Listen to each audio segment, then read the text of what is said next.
찬송하시겠습니다. 찬송가 413장입니다.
마가복음 4장 35절에서 41절 말씀입니다. 마가복음 4장 35절에서 41절 말씀. 그날 저물 때에 제자들에게 이르시되 우리가 저편으로 건너가자 하시니 그들이 무리를 떠나 예수를 배에 계신 그대로 모시고 가매 다른 배들도 함께 하더니 큰 강풍이 일어나며 물결이 배에 부딪혀 들어와 배에 가득하게 되었더라. 예수께서는 그물에서 베개를 메고 주무시더니 제자들이 깨우며 이르되 선생님이여 우리가 죽게 된 것을 돌보지 아니하시나이까 하니 예수께서 깨어 바람을 꾸짖으시며 바다더러 이르시되 잠잠하라 고요하라 하시니 바람이 그치고 아주 잔잔하여지더라. 이에 제자들에게 이르시되 어찌하여 이렇게 무서워하느냐 너희가 어찌 믿음이 없느냐 하시니 같이요 그들이 심히 두려워하여 서로 말하되 그가 누구이기에 바람과 바다도 순종하는가 하였더라. 아멘. 할렐루야. 만약에 우리 인생을 하루에 비교를 해본다면 우리 각자는 그 하루에 있어서 어느 때쯤에 지금 있을까?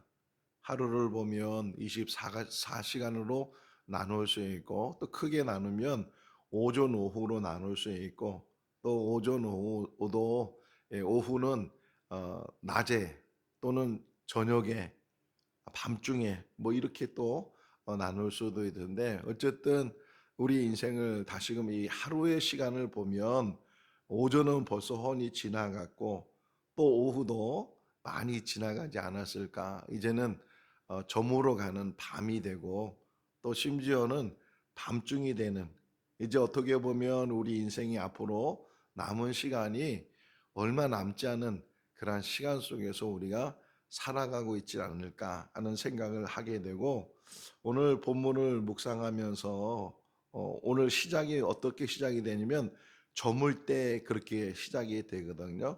4장 1절을 보면 예수님께서 배에 타시고 사람들에게 가르치셨는데 하나님 나라에 대해서 뭐 씨 뿌리는 자의 비유에 대해서 또 이제 씨를 뿌렸는데 그것이 어떻게 자라는지 모르는 또는 둥보에 대한 이야기 여러 이제 씨를 통해서는 또는 여러 가지 이야기를 통해서 비유를 통해서 하나님 나라에 대해서 말씀을 하시고 나서 이제 저물 때 그러잖아요. 그날 저물 때에 예수님께서 제자들에게 건너가자 이렇게 말씀을 하시는 거예요. 우리 인생 속에서 오전도 있고 오후도 있고 밝음도 있고 근데 그 밝음이 다 지나가면서 어두워질 때 인생을 생각하면서 오늘 장면을 생각해 보니까 어떻게 보면 내 모습을 보는 것처럼 앞으로 내가 남은 삶을 어떻게 살아야 되겠는가 하는 것들을 묵상하게 되는데 같이 그 말씀이 묵상이 될 수 있기를 바랍니다. 한 번은 예수님께서 제자 3명을 데리고 산에 올라가셔서 기도하시다가 변화되시잖아요. 이 변화되는 모습을 본 한 제자가 베드로죠. 그 제자가 여기가 좋습니다. 여기다 초막셋을 짓고 우리가 여기서 사십시다. 그렇게 말을 할 때 모세도 엘리야도 다 사라지게 되고 오직 예수님만 계셨는데 예수님께서는 내려가자 이렇게 제자들에게 말씀하셔요. 아무리 그 자리가 좋아 보여도 거기는 우리가 영원히 머물 자리가 아니고 항상 어디론가 움직여야 되는데 지금 예수님께서 날이 저물어 갔어요. 어두워져 가고 있는 그때에 제자들에게 우리가 건너가자 이렇게 말씀하셔요. 예수님이 12 제자 중에서 어부 출신이 있잖아요. 누구보다도 이 갈릴리 호수에 대해서는 그 특성에 대해서 잘 알고 있는 그런 제자들이 있는데 이 밤이 되면 어딘가 모르게 자꾸만 바람이 불어오게 되고 또 풍랑이 일어나기도 하고 그런 일들을 한두 번 겪은 게 아니잖아요. 그럼에도 불구하고 스승인 예수님께서 건너가자고 하니까 거기에 뭐 토를 달지도 않고 그냥 가자는 대로 하자는 대로 지금 제자들이 순종을 하는 거예요. 그러면 예수님이 가자고 했으니까 또 예수님과 함께 하고 있으니까 그 가는 길이 순탄해야 되고 어려움이 없어야 되잖아요. 근데 지금 이 보면 광풍이 일어났다니 광풍. 미친 바람이에요. 뭐 웬만한 바람을 이게 광풍이라고 얘기하지 않을 텐데 광풍이래. 예수님 탄 배뿐만 아니라 다른 배들도 막 따라왔다 그러거든요. 뭐 보게 되면 그런 배들도 끝까지 있었을까 그런 생각도 혹 하게 되는. 어쨌든 예수님이 타셨고 그 배가 이제 예수님 말씀대로 건너가는 그런 상황 속에서 갑작스럽게 큰 바람이 일어나는데 그냥 바람만 부는 것이 아니고 막 파도 치는 것처럼 물결이 막 그냥 배 안으로 막 들어오는 거예요. 여기 표현을 보게 되면 37절 말씀에 배에 가득했다. 물이 배에 가득했다. 이렇게 지금 표현을 하고 있어요. 그런데 그런 상황 속에서 예수님의 모습이 지금 표현되고 있는데 38절 같이 읽어볼까요? 예수께서는 고물에서 베개를 베고 주무시더니 우리가 죽게 된 것을 돌보지 아니하시나이까 하니 어떤 분은 민감한 분이 있어요. 그래서 자다가도 조그만 바스락 소리만 나도 금방 깨는 분들이 있고 저 같은 경우는 한번 잠을 자면 어버가도 모를 정도로 깊이 잠이 드는데 지금 이 웬만한 바람이 부는 게 아니고 막 요동치고 배가 막 침몰할 정도로 뒤집힐 정도로 그런 상황이고 바람뿐만 아니라 지금 물결이 막 그냥 들어와서 지금 이 야단 법석이 일어나고 있는 상황인데 예수님의 모습은 주무시고 계시다. 어떻게 그런 상황 속에서 주무시고 계실 수 있을까? 이런 생각을 하면서 두 가지 정도를 생각했어요. 처음에는 한번 첫 번째는 얼마나 피곤하셨으면 그렇죠. 예수님의 공생의 사역이 쉴 틈도 없었다 그러잖아요. 예수님께서 그렇게 막 새벽부터 이른 아침부터 사람들이 찾아와 가지고서 병자들이 찾아오고 뭐 이런 일들을 계속 이게 하루 이틀이 아니고 계속 누적되다 보니까 조금만 이 쉴 시간이 있으면 이동 거리하는 이건 지금 걸어가는 것도 아니니까 배가 이렇게 가는 상황이니까 그냥 졸지 않으려고 해도 너무 피곤하면 그냥 자기동으로 눈이 감겨지게 되고 잠이 들게 되니까 얼마나 피곤하셨을까. 이제 그런 생각을 했고 또 하나의 생각은 이런 와중에 이렇게 풍랑이 일어나고 막 요동치고 막 제자들은 죽게 됐다고 할 정도로 그런 상황인데도 예수님의 마음이 얼마나 평안하셨으면 요한복음 14장 27절 말씀을 보게 되면 예수님께서 제자들에게 말씀하시기를 내가 너희에게 평안을 주노니 내가 주는 평안은 세상이 주는 것 같지 않다. 그래. 세상은 어떤 평안이 있는 거예요? 세상도 평안이 있지만 환경적인 거예요. 조건적인 거예요.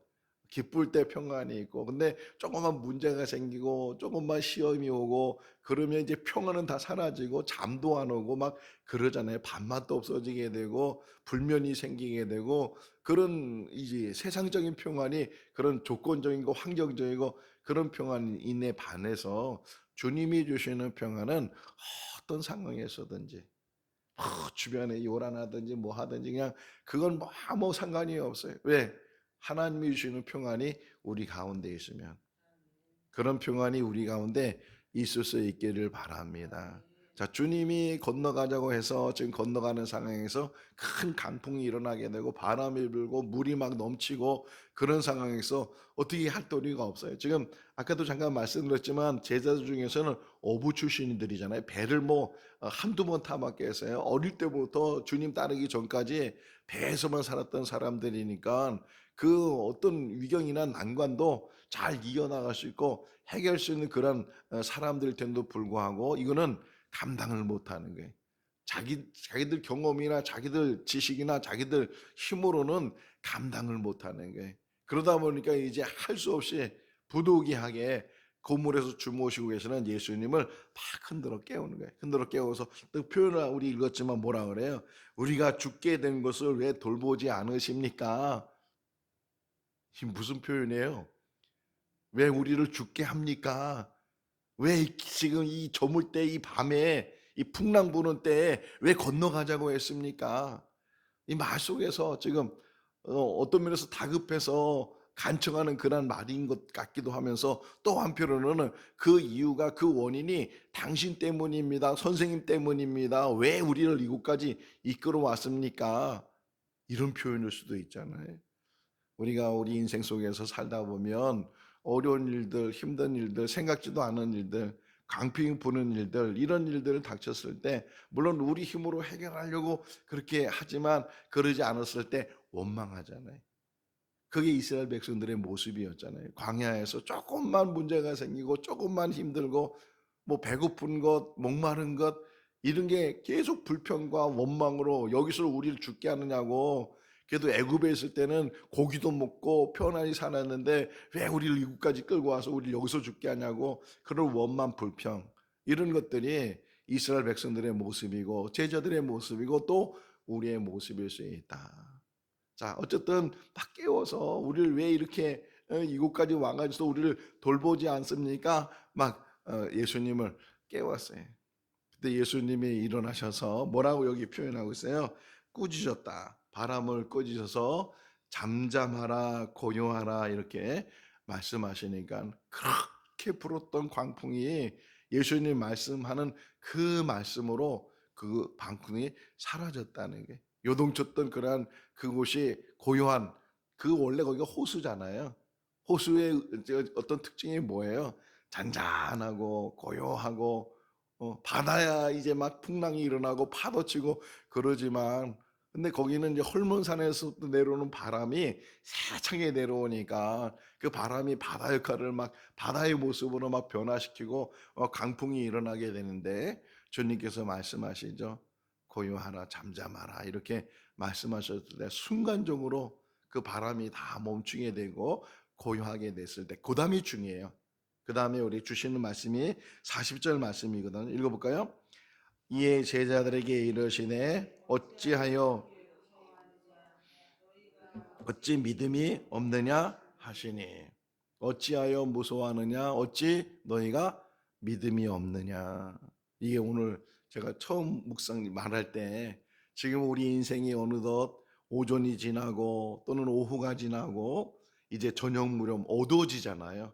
어두워지게 되고 이제 밤중이 되게 되고 어떻게 보면 이제 하루가 맞춰지는 그런 시간이 다가오는데, 우리 인생 속에서 이 어두워져 갈 때, 이제 나이가 많이 들게 되고 우리 인생이 이제 마무리하게 되고 끝나는 이 무렵 속에서 오히려 편안해져야 되고 모든 게 다 이제 잘 형통해야 되고 내 생각대로 내 뜻대로 잘 이루어져야 되는데, 근데 그러지 않았을 때 내 인생 속에서 끝까지 강풍이 불고 이런 시련이 있고 이런 어려움이 있고 이랬을 때, 그때 주님이 말씀하셔요.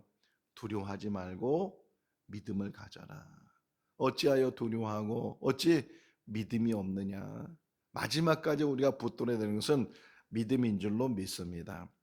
다시 생각해 보면, 자, 이 배 안에는 누구와 누가 있는 거예요? 예수님과 제자들 있잖아요. 제자들은 누구예요? 곧 우리로 표현하면 이 배 안에는 누구와 누가 있는 거예요? 예수님과 우리가 있는 거예요. 예수님과 내가 있는 거예요. 어떤 환경에서도, 광풍이 부는 그런 환경 속에서도, 어두워진 그런 환경 속에서도 주님이 함께 계시면 어떤 시련이 오고 어떤 어려움이 오고, 여기 뭐라고 표현해요? 죽은 줄을 이거 죽은 것을 왜 돌보지 않습니까? 이 죽음에 대한 두려움, 죽음에 대한 공포, 이런 것을 지금 제자들이 느끼면서 주무시고 계시는 예수님을 꿰어가면서 이 죽음이 두렵습니다. 우리가 죽게 될지 모르겠습니다. 막 이렇게 아우성했을 때, 그때 주님께서 바람도 잔잔케 해주시고 이런 문제, 모든 문제들을 해결해 주시는데, 그러면서 하시는 말씀이 뭐냐면 어찌 믿음이 없느냐. 우리에게 참 믿음이 있는지를 주님께서는 때로는 확인하신다는 거예요. 고린도후서 13장 5절 말씀에 너희가 믿음에 있는지 너희가 한번 살펴보고, 믿음이 없는 사람은 버림을 받게 되는데 그 믿음이 뭐냐? 주님이 함께 하신다는 것. 어떤 상황에서도 주님은 우리를 버리지 않고 우리와 함께 하시는 줄로 믿습니다. 우리가 볼 때는 주무시고 계시고 아무 일도 안 하고 계시고 나하고는 관계없는 분처럼 보여질 때도 있지만, 그러나 끝까지 주님은 우리와 함께 하시는 분이시다.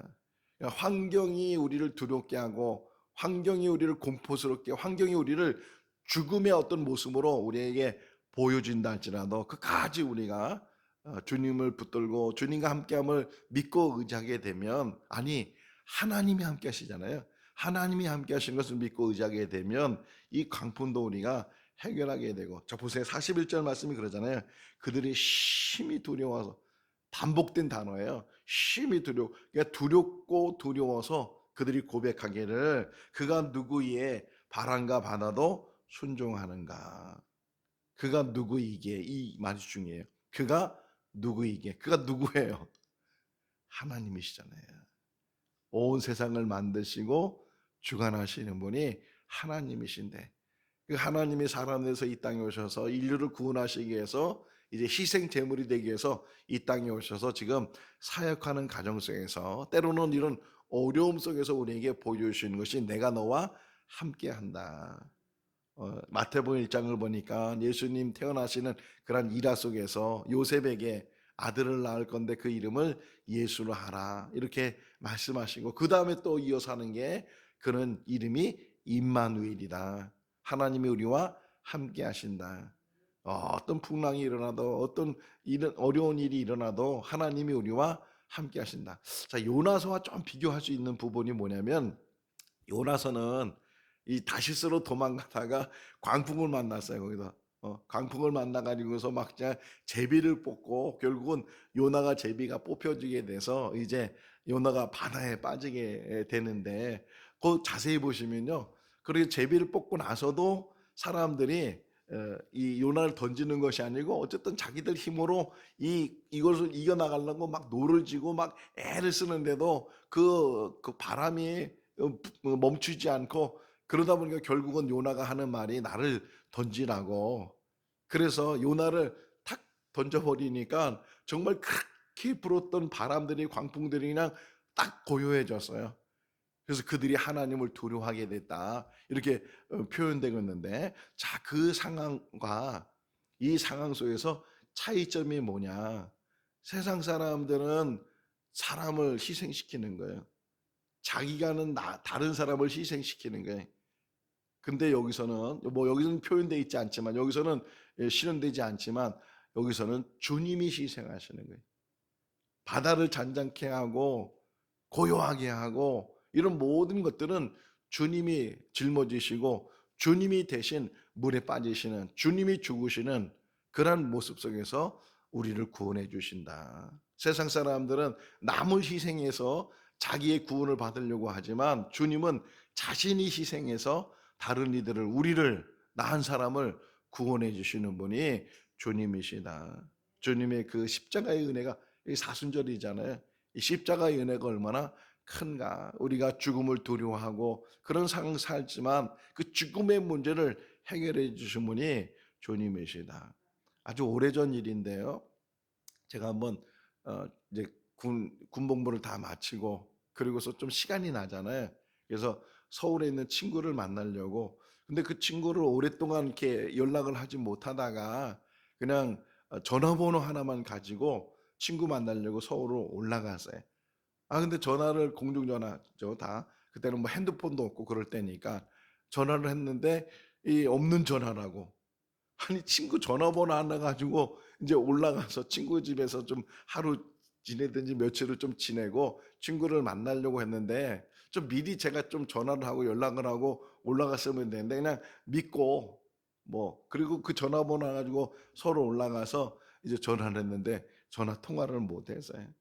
그러니까 막상 갈 데가 없는 거예요. 저녁이 됐는데 낮에는 사람들도 많고 볼 것도 많고 그래가지고서 그냥 이렇게 됐는데, 저녁이 되고 밤중이 되니까 점점 사람이 없어지는 거예요. 점점.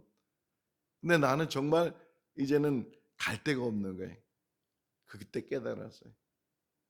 갈 곳이 있는 것이 은혜다. 우리 인생의 마지막 때에 우리는 천국을 바라볼 수 있는 것이 은혜예요. 만약 천국이 없는 사람은 이 저물 때, 이 밤중에 마지막 때가 되면 그 두려움, 그 공포는 말로 다 표현할 수가 없어요. 근데 우리는 죽음을 이기는 그 믿음 안에서, 만약에 오늘 죽어도 우리는 하나님이 예비하신 그 하나님 나라에 우리가 영접을 받게 되고 거기서 영원히 산다는 게, 죽음을 이기니까 오늘 하루를 살아도 또는 몇 년을 살아도 지금 내 때가 저물 때인지 밤중인지 오밤중인지 12시가 다 되는지 아무 상관이 없어요. 사는 만큼 살다가 하나님 부르시면 우리가 가면 되는데, 중요한 거는 이 땅에 사는 날 동안 사명자로 살아야 된다는 게, 그냥 거저 사는 것이 아니고 하나님이 맡겨주신 그 사명, 그 사명을 우리가 감당해야 되는데 대단한 일을 하라는 건 아니에요.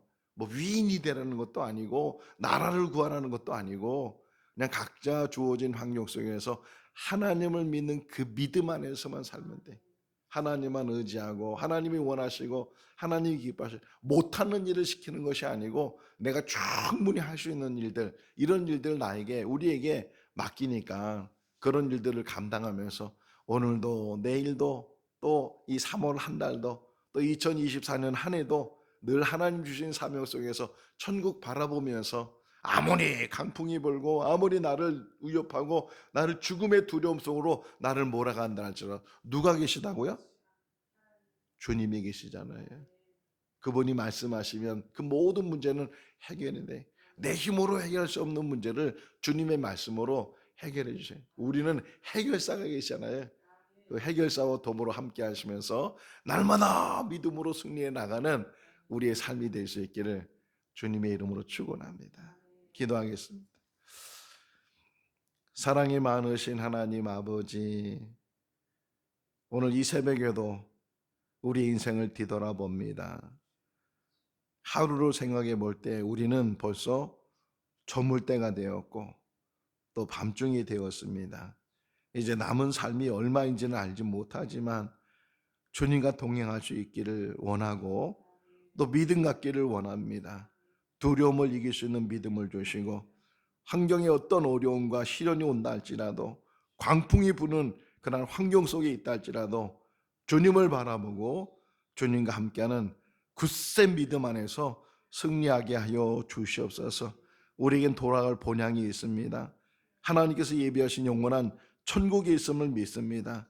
천국을 바라보면서 한 걸음 한 걸음 나가는 믿음의 삶이 되게 하시고 이 땅에 산 날 동안 주신 사명 감당하게 하여 주셔서 때를 얻든지 못 얻든지 복음을 전하는 귀한 삶이 되게 하여 주시옵소서.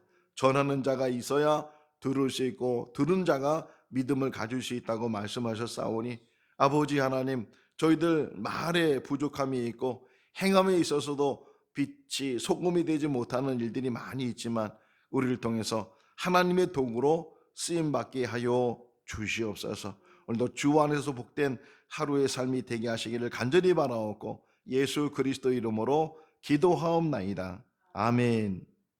마쳤습니다. 자유롭게 기도하시기 바랍니다.